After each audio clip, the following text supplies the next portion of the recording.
Ce nouvel état de santé du corps et de l'esprit se reflète sur la bonne marche des établissements pénitentiaires. Et je me rappelle qu'à l'époque, on ne restait pas 1 an ou 2 ans sans enregistrer pas mal de Mauritaniens dans les diverses prisons du Sénégal. Alors, depuis que cette méthode est introduite au Sénégal, c'est quelque chose qu'on a presque oublié, on en parle presque plus. Toute la mentalité pénitentiaire a subi un changement radical vers une réelle humanisation du milieu carcéral. Au début, la prison était devenue un secteur insupportable parce qu'il y avait souvent trop d'histoires. Et les détenus, d'accord, créaient des histoires qu'on ne pouvait pas d'abord arranger, puis trop de bruit. Mais depuis que la méditation est actuellement introduite, mais la prison est devenue très calme. Et les détenus sont beaucoup plus compréhensifs et puis ils nous considèrent comme des êtres humains et puis on se coalise beaucoup plus. Bon, les détenus étaient joyeux, ils étaient devenus contents. Entre eux, ça marchait très bien. Entre les gardiens et eux aussi, ça allait très bien. Il n'y avait plus de problème. Cette nouvelle situation favorable a permis d'organiser pour les détenus des activités à l'extérieur de la prison. Celles-ci sont très appréciées et acceptées en toute confiance par la population dakaroise.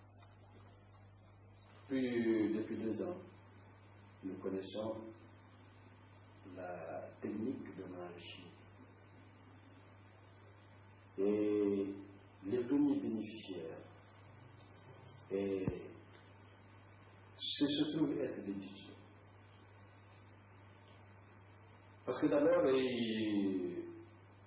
on sent à travers eux ce problème de confiance à l'autre, de confiance à un gardien, de confiance à un détenu. Et les gardiens aussi ont eu confiance. On commence à avoir confiance aux détenus. Et cette confiance nous a permis d'organiser l'opération Coup de balai, qui consiste à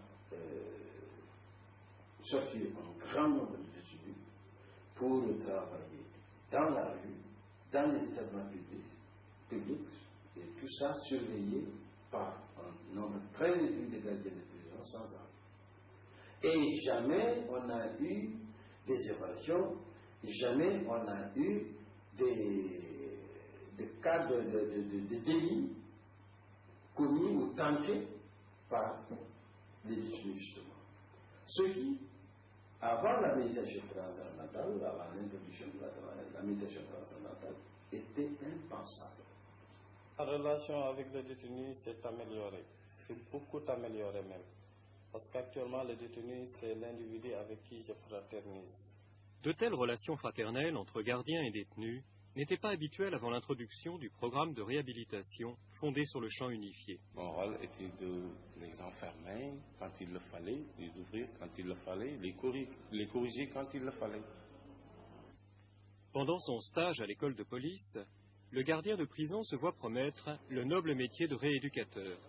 En fait, il découvre presque toujours que sa tâche quotidienne se résume à réprimer, à ouvrir et à fermer des portes. Il arrivait de voir un gardien qui abandonne son poste pendant 3 jours, 4 jours, 5 jours, ou même qui passe tout le temps à dormir. La motivation disparue laisse vite place à la désobéissance, à la répression ou même à la corruption.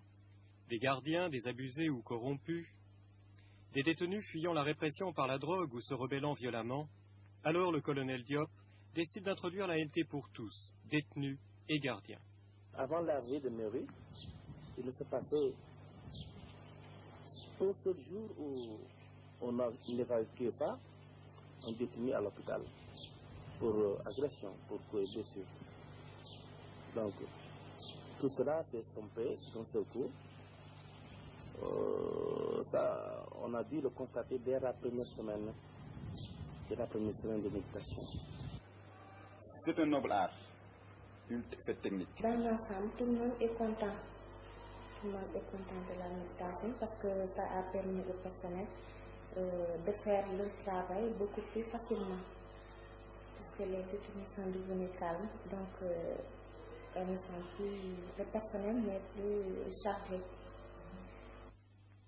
Profitant de l'enthousiasme du personnel, l'administration pénitentiaire décide de spécialiser 120 gardiens en tant que vérificateurs d'EMT. Leur rôle, faire méditer 2 fois par jour détenus et gardiens. Dans 3 des plus grandes prisons, de vastes salles de méditation ont été créées. Elles peuvent accueillir plusieurs centaines de détenus et facilitent à la fois la pratique et la surveillance des méditations de groupe. La salle de méditation est un espoir resplendissant au milieu d'un foyer de stress. Maintenant, asseyons-nous confortablement et fermons les yeux. Fermons les yeux.